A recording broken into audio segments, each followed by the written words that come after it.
Hello students, welcome to physics class. Students, आज हम यहाँ पे बीएससी फर्स्ट ईयर का फर्स्ट पेपर करेंगे, ठीक है, सेकंड सेमेस्टर का, जिसके अंदर हम कह रहे थे कि हम सबसे पहले क्या करेंगे, फर्स्ट यूनिट करेंगे, जिसके अंदर हमें डिग्री ऑफ फ्रीडम, कंस्ट्रेंट्स और उसके क्लासिफिकेशन के कितने टाइप्स वगैरह होते हैं इसके, वो हमें सारी चीज़ें समझनी है इसके अंदर, है ना। तो सबसे पहले हम बात करते हैं कि डिग्री ऑफ फ्रीडम क्या होता है, ठीक है, इसको डिस्कस करते हैं। उसके बाद हम कंस्ट्रेंट्स के ऊपर चलेंगे कि कंस्ट्रेंट्स क्या होता है। तो सबसे पहले हेडिंग डाल लीजिए, डिग्री ऑफ फ्रीडम, ठीक है। पहले इसको समझ लेते हैं कि ये डिग्री है, ये डिग्री ऑफ फ्रीडम एक्चुअली में है क्या, ठीक है। जब हमें इसको समझ आ जाएगा कि ये क्या होता है, तब इसको लिखने में भी पूरा मतलब सक्सेस रहेंगे कि भाई किस तरीके से हम इसको लिख रहे हैं, क्या मतलब है, ये सारी चीज़ें समझ में आ जाएंगी, ठीक। अब देखो, डिग्री ऑफ फ्रीडम यानी कि नाम से है कि कितने आपने किसी पार्टिकल को फ्रीडम दे रखी है कि वो क्या कर सके, मूव कर सके, ठीक है। डिग्री ऑफ फ्रीडम का मतलब क्या है कि किसी पार्टिकल को आपने कितनी फ्रीडम दी हुई है कि वो मूव कर सके। दैट मीन्स कि आपने कितनी आपने फ्रीडम दी हुई है, ये मतलब है ना, कितनी आपने फ्रीडम दी है, यानी कि जितना आपने उसके ऊपर कंस्ट्रेंट लगाया हुआ है, सिर्फ उसी के उस पर ये काम करे, आपके लगाए हुए कंस्ट्रेंट्स पे ये उसके मतलब उसको वायलेट ना करे, ठीक है। कंस्ट्रेंट्स मैंने आपको कल बताया था, रिस्ट्रिक्शंस होती हैं किसी भी पार्टिकल के ऊपर जो हम लगाते हैं। जैसे मैंने आपके ऊपर लगाई थी कि आपको पूरी क्लास में सिर्फ आपको ही खड़े रहना है एक बंदे को, तो यानी कि सिर्फ पूरी क्लास में से अगर 100 का अपने पास स्टाफ जो अपना स्टूडेंट का क्लास है उसके अंदर से सिर्फ एक बच्चे के ऊपर मैंने रिस्ट्रिक्शंस लगाई है, तो यानी कि उस एक के ऊपर मैंने कंस्ट्रेंट लगाया है, ठीक है। तो यानी कि हमने क्या कहा कि मैंने एक पार्टिकल है, ठीक है, एक पार्टिकल को अगर मैं ये कह रही हूँ कि उसको क्या करना है, मूव करना है, कहाँ मूव करना है, इन द वन डायमेंशन, ठीक है। अब अगर किसी पार्टिकल को वन डायमेंशन में मूव करना है, यानी कि आपने उसको ये कह दिया कि वो वन डायमेंशन के उसमें कहीं पे भी मूव कर सकता है, एक्स डायरेक्शन में भी वन एक्सेस उसमें मूव कर सकता है, अलग से वो वाई डायरेक्शन के अलोंग भी मूव कर सकता है, अलग से वो जेड डायरेक्शन के अलोंग भी मूव कर सकता है, लेकिन के सिर्फ इतना रहेगा कि सिर्फ उसकी डायमेंशन जो उसकी डायरेक्शन है वो एक के अलोंग ही रहेगी। ऐसा नहीं होगा कि वो एक्स के अलोंग भी वाई मूव करेगा और वाई के अलोंग भी मूव करेगा, ठीक है, सिर्फ एक के अलोंग ही मूव करेगा। अच्छा, अगर हम प्लेन ले लेते, प्लेन का मतलब क्या है कि मेरे पास सिर्फ क्या है, एक्स है और वाई है, ठीक है, एक्स है और वाई है, कोऑर्डिनेट है। प्लेन यही तो दोनों से ही तो मिलके बना है, एक्स एंड वाई से मिलके हमारा प्लेन बना है। यहाँ पे मेरे पास क्या है, एक पार्टिकल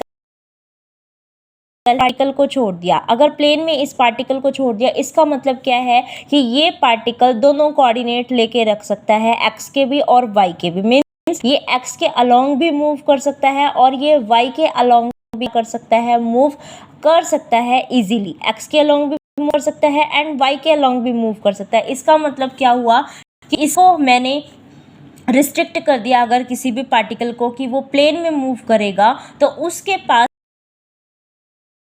होंगे मूव करने के, वो दो हो जाएंगे। यहाँ पे इंडिपेंडेंट वे कितने हुए, वन हुआ, या वन डायरेक्शन का मतलब क्या है कि इंडिपेंडेंट पाथ उसके पास एक है, आइदर कि वो एक्स एक्सिस में मूव कर रहा हो या फिर वाई में मूव कर रहा हो या फिर जेड में मूव कर रहा हो, ठीक है, चीज़ समझ में आई। अच्छा, अगर मैं स्पेस ले लेती तो स्पेस में तो मेरे पास क्या है, एक्स भी है, वाई भी है एंड जेड भी है, एक्स भी है वहाँ पे मेरे पास, वाई भी है मेरे पास और जेड भी है। इसका मतलब मेरा जो पार्टिकल है वो मेरा एक्स डायरेक्शन में भी इजीली मूव करता है, वाई का भी कोऑर्डिनेट रखेगा और जेड में भी रखेगा, यानी कि इसके अंदर नंबर ऑफ इंडिपेंडेंट वे उस पार्टिकल के पास कितने हो गए हैं, 3 इंडिपेंडेंट वेज उसके पास हो गए हैं मूव करने के, 3 इंडिपेंडेंट वेज उसके पास हो गए हैं, ठीक है, कि वो किसी में भी जा सकता है, जा किसी में भी रहा हो, लेकिन उसके पास है, एक्स की तरफ भी, वाई की तरफ भी और जेड की तरफ भी, ठीक है।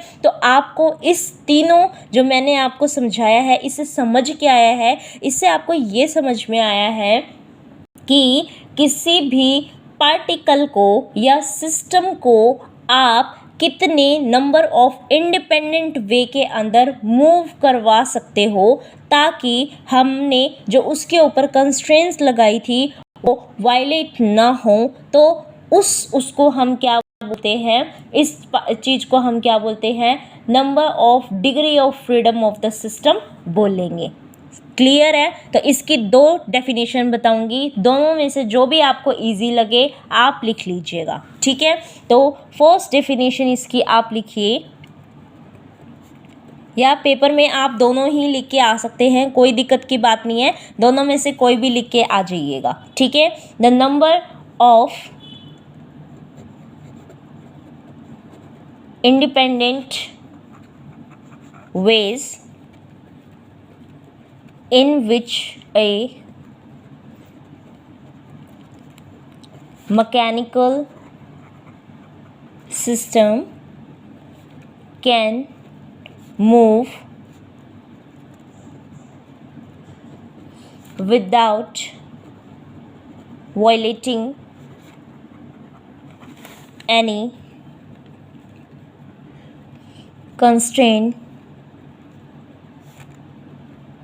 which may be imposed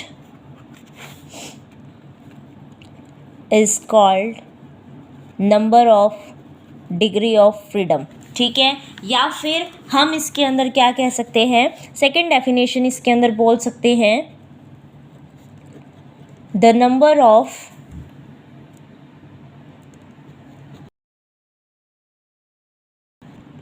independent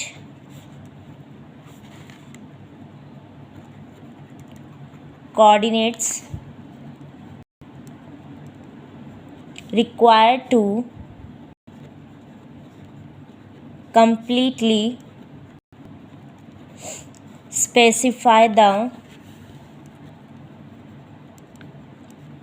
position of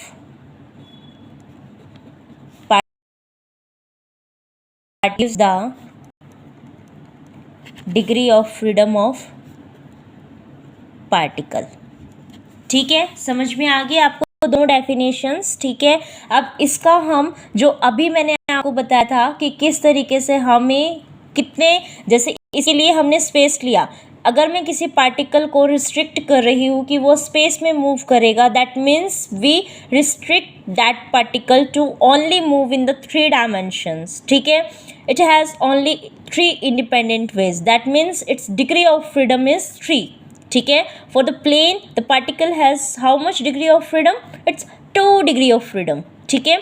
और फॉर अपना 1 डायमेंशन कितना degree of freedom, 1 degree of freedom, ठीक है। चीज़ समझ में आ गई ना तीनों, तो हमें यहाँ पे लिखना भी होगा, ठीक है। तो यहाँ पे लिख लीजिए, the position of particle in space can be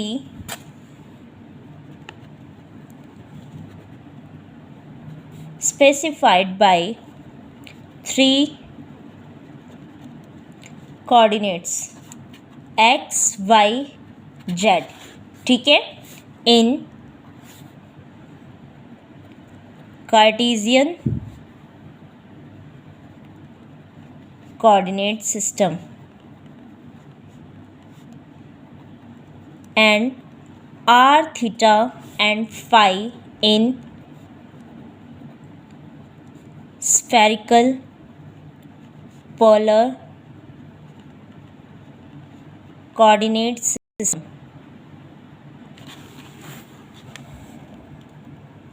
Such a particle has 3 degree of freedom, ठीक है। नेक्स्ट लिखिए, if particle is restricted to move in plane, its position can be specified by only 2 coordinates and अगर वो plane के अंदर move कर रहा है, रिस्ट्रिक्ट उसका प्लेन उसमें हो गया, तो कितने डिग्री ऑफ फ्रीडम होंगे? 2। ठीक है, तो आप लिखिएगा the particle has 2 degree of freedom. ठीक है, नेक्स्ट लिखिए if particle is restricted to move only along a line, its position can be specified by only one coordinate.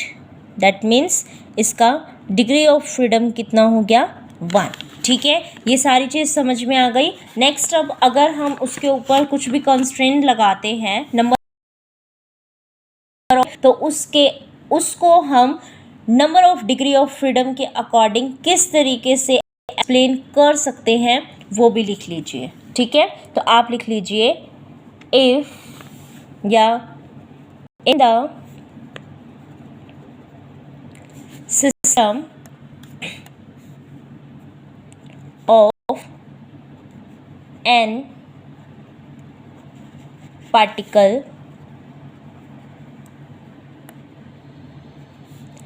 subjected to k independent constraints expressible in k equation of form such like g1 x1 y1 dash dash dash zn और time के corresponding इसको मैंने a1 नाम दे दिया, g2 x1 y1 dash dash dash zn t ये हमारे पास a2 हो गया।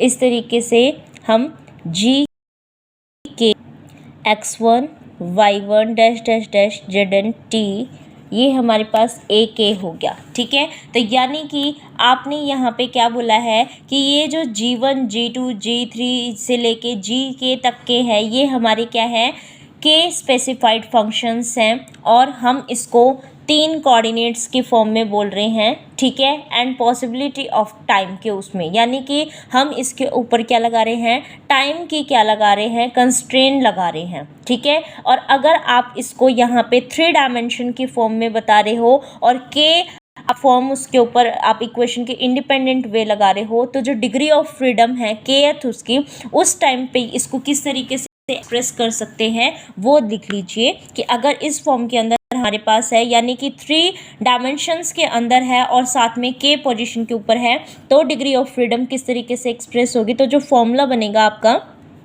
तो number of degree of freedom हमारे पास डिग्री ऑफ फ्रीडम एफ से हम डिग्री ऑफ फ्रीडम नोटेशन दे रहे हैं, वो हमारे पास कितना हो जाएगा 3n माइनस में k। ये तो k तो हमने जो आपके इंडिपेंडेंट कंस्ट्रेंट्स ली थी वो हैं। ठीक है, और ये n हमारे पास हम क्या लेके चल रहे थे, पार्टिकल्स लेके चल रहे थे। 3 हमने कोऑर्डिनेट्स लिए हैं, x y z 3 कोऑर्डिनेट्स हैं, n नंबर ऑफ पार्टिकल। मैंने यहाँ पे कहा था ना n नंबर ऑफ पार्टिकल्स को के इंडिपेंडेंट आपने कंस्ट्रेंट्स के ऊपर दिया है। ठीक है, और वो हमारे पास 3 डायमेंशन के ऊपर है, अंदर है, इसीलिए ये हमारे पास एक्स वाई जेड की फॉर्म में हमने लिख दिए हैं। ठीक है, तो ये हमने ले रखे हैं, ये ए है। ठीक है, तो ये हो जाएगा, तो एफ इज इक्वल टू कितना हो जाएगा 3n माइनस में के। ये हमारे पास फॉर्मूला हो गया। और यहाँ से मैं ये क्या बताना चाह रही हूँ कि where g1 g2 dash dash dash G के आर के specified function of 3n coordinates and possibility of time if